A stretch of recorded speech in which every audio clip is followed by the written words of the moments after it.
Al terminar la Segunda Guerra Mundial, centenares de altos cargos nazis fueron juzgados y condenados, en algunos casos a pena de muerte. Otros huyeron de Europa y lograron esconderse o refugiarse en otros países, algunos de ellos en Sudamérica.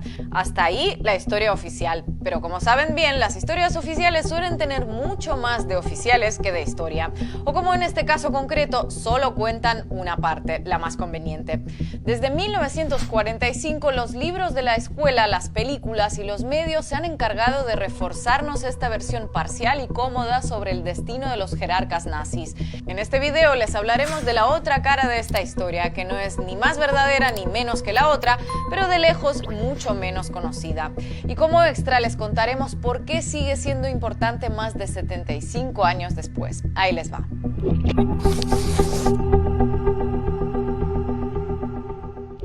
Todos hemos oído hablar de los famosos juicios de Nuremberg, en el que varios cargos nazis fueron condenados a muerte y ejecutados. Otros enfrentaron penas más modestas con excusas tipo «Yo solo fui un simple ministro de Hitler, nunca imaginé que mein Führer fuera un maníaco genocida». I was never a member of the Nazi Party. I'm not responsible. I only followed orders. Who are you? Why do you persecute me? También es de sobra conocida la fuga a Sudamérica de cargos que no querían terminar colgando de una soga o desayunando cianuro para no tener que terminar colgando de una soga. Escape que se organizó a través de las famosas Red Lines o líneas de ratas por las que salieron de Europa con ayuda del Vaticano, por cierto, algunos de los nazis más famosos, tanto alemanes como compinches de otras nacionalidades. Erich Priebke, Adolf Eichmann, Ante Pavelic, Klaus Barbie o Josef Mengele, por nombrar algunos de los más conocidos. Varios de ellos no regresaron y murieron años después o fueron capturados ya ancianos tras una larga y apacible vida. El discurso que habrán escuchado 1.000.000 de veces fue que, bueno, mala suerte, los gobiernos sudamericanos de aquellos años protegieron a los prófugos nazis y por tanto en Europa no pudieron hacer nada para llevarlos ante la justicia. Y ojo, esto no es mentira del todo, no pueden negarse las facilidades que se otorgaron a varios jerarcas del Tercer Reich desde varios gobiernos en Sudamérica. Pero esa verdad es solo una parte de la historia y ni siquiera representa la mayor parte de la historia. Una cantidad importante de nazis se refugiaron en Estados Unidos con la bendición de las autoridades. Aunque oficialmente Washington prohibía la entrada de personas que hubieran estado vinculadas al régimen hitleriano, y hasta hace no tanto fue una de las preguntas de los formularios para obtener una visa estadounidense, la letra pequeña de esa ley terminó siendo bastante grandotota. Mediante la operación Paperclip entraron al país unos 1.600 científicos y técnicos alemanes, de los cuales un número indeterminado pero nada despreciable habían sido miembros o líderes del partido nazi. De hecho, en el programa espacial estadounidense había suficientes nazis como para montar un juicio de Nuremberg 2.0, pero tampoco es esta la parte más oculta o desconocida en la historia. Lo que sí es bastante desconocido para la opinión pública mundial es la gran cantidad de cargos medios y altos del nazismo que no tuvieron que huir muy lejos para encontrar un lugar seguro donde vivir sin ser molestados por su pasado. Y no hablamos ni de Argentina, ni de Brasil, ni de Paraguay, ni de Estados Unidos, sino de Alemania. Antes de contarles cuál es la fuente de semejante revelación, aprovechen estos segundos de tensa incertidumbre para suscribirse a nuestro canal en YouTube y, si ya están suscritos, activar la campanita para recibir todas las notificaciones. ¿Listo? Sigamos. Como bien saben, entre 1949 y 1990 la actual Alemania estuvo dividida entre la República Federal Alemana u occidental capitalista y la República Democrática Alemana u oriental socialista, en plena Guerra Fría, con constantes refriegas y algo más entre Bonn y Berlín.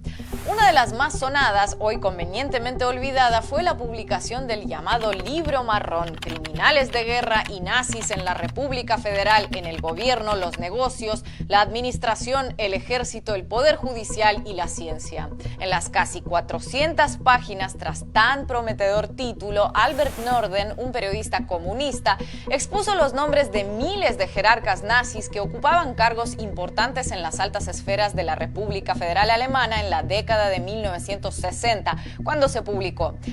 Tranquilidad, que ya imagino a varios de los que están viendo el video abalanzándose sobre el teclado. ¿Qué? ¿Tu fuente es un libro editado por el gobierno de Alemania del Este y escrito por uno de sus integrantes? ¡Ja, ja, ja! Esa es propaganda comunista. Y déjenme decirles que tienen razón, pero tienen razón con un gigantesco giro de guión que les contaré en un rato. Así que de momento cálmense y déjenme hablarles del libro y su contenido primero. Y después escriben lo que quieran.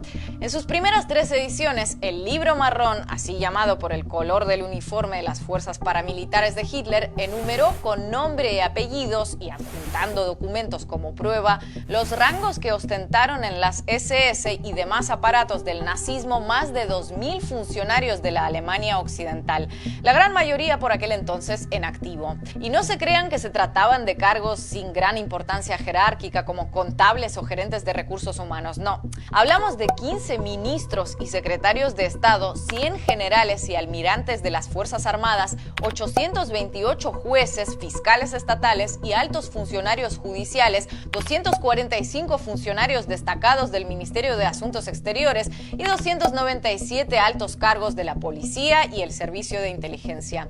Entre ellos, y prepárense para googlear nombres y cargos, porque algunos pensarán que me lo invento, el presidente de la Asociación Alemana de Empresarios, Hans-Martin Schleyer, el presidente de la RFA durante 10 años, Heinrich Lübke, y hasta el que fuera canciller de Alemania en la época que se publicó el libro, Kurt Georg Kissinger. La cruel guinda de la torta, sin embargo, se la llevaron Hans Krüger y Theodor Oberlander, juez de las SS en la Polonia invadida, el primero, y el segundo tan activo en el partido nazi que algunos académicos lo consideran uno de los arquitectos de la solución final. Si no están sentados, háganlo, porque años después, en la RFA, ambos ocuparon el cargo de ministro para personas desplazadas, refugiados y víctimas de la guerra. ¿No me lo creen? Ah, bueno, buscador de internet con eso. Como imaginarán, la publicación del libro provocó un escándalo. De hecho, cuando fue presentado en la Feria de Frankfurt de 1967 en la RFA, la policía irrumpió y requisó los ejemplares de forma intempestiva. Como ya estaban a punto de hacer algunos comentaristas con este video, el gobierno de la Alemania occidental desdeñó su contenido porque era propaganda comunista. Sin embargo, el autor del libro había sido increíblemente meticuloso y las evidencias presentadas eran tan contundentes que fue imposible ridiculizarlas. La publicación provocó sonrojo nacional e internacional y hasta algunas renuncias en el gobierno de la RFA, que probablemente era la intención de los autores del libro. Porque sí, en el marco de la Guerra Fría, sin duda el texto auspiciado desde Berlín Oriental buscaba perjudicar a sus rivales occidentales, pero eso no implica que lo hiciera a través de calumnias o inventos. Es decir, el libro marrón es propaganda comunista, sí, pero mentira no dice. De hecho, el consenso actual entre los expertos es que prácticamente todas las personas denunciadas en el texto efectivamente habían ejercido cargos de importancia en la jerarquía nazi y los pocos errores detectados se debieron a nombres repetidos, es decir, altos cargos del gobierno de Bonn que se llamaban igual que ex jerarcas nazis sin ser la misma persona.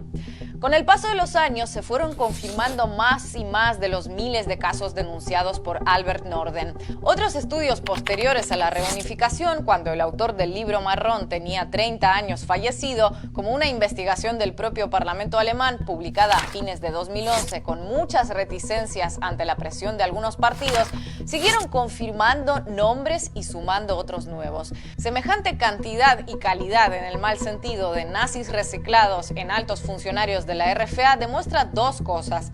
Una, que el proceso de desnazificación que se llevó a cabo entre 1945 y 1950 aproximadamente, sin ser un completo mito, sí estuvo lejos de ser la transición pulcra y ejemplar que durante años se ha posicionado en la opinión pública. Y dos, que con ese volumen de casos no pudo tratarse de una serie de desafortunados errores y despistes en los que ex miembros de la SS engañaban a las autoridades de la RFA, sino que éstas estaban perfectamente al tanto de su siniestro pasado y no les importó nada en absoluto.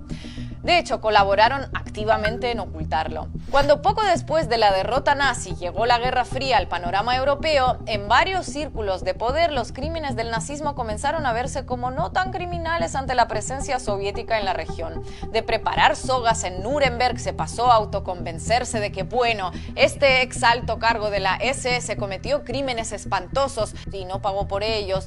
Pero la verdad que puede servirnos para frenar la influencia de Moscú. Sería tonto desperdiciarlo por su papel en un par de masacres de civiles por aquí o por allá. Algunos dirán, ¿y qué importa todo eso ahora cuando han pasado décadas y casi todos los protagonistas hace tiempo que murieron? Pues más de lo que imaginan, porque los relatos hegemónicos no se escriben solo para el momento, sino sobre todo para poder volver a ellos cuando se estime necesario. Antes de cerrar, permítanme añadir una anécdota final. Todos conocemos la historia de Josef Mengele, el sádico doctor de Auschwitz, famoso por sus retorcidos experimentos en humanos. Después de recalar en Argentina y en Paraguay, el apodado Ángel de la Muerte finalmente se asentó en Brasil, donde murió décadas más tarde a los 67 años de edad. Mengele es uno de los ejemplos más recurrentes a la hora de decir que los gobiernos de Europa Occidental perseguían con gran determinación a todos los nazis mientras los de Sudamérica se negaban a extraditarlos, lo que solo es cierto y parcialmente en su segunda mitad. Lo que no todo el mundo tiene tan presente es que en 1956 Mengele decidió irse de vacaciones desde Argentina a Alemania. Y muy perseguido o vigilado no se debería sentir que digamos, no solo por el destino elegido, sino porque encima viajó con un pasaporte a nombre de Josef Mengele.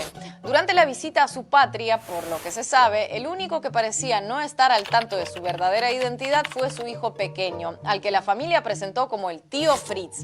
¿Tampoco me creen? Bueno, ya saben, de cabeza al buscador. Pero entonces, ¿por qué a la llamada cultura general solo llegó una parte de la historia de Mengele? ¿Por qué no completa? ¿Por qué sucedió de manera similar con la impecable desnazificación en general? ¿Cuántos de ustedes habían oído hablar alguna vez del Libro Marrón? ¿Y por qué debería importar hoy?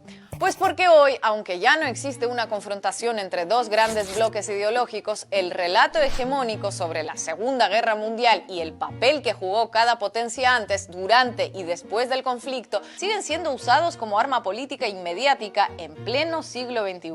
Y si es casi imposible obtener la pintura completa del presente con un único relato, todavía más difícil es hacerse una idea justa con solo uno, pero del pasado.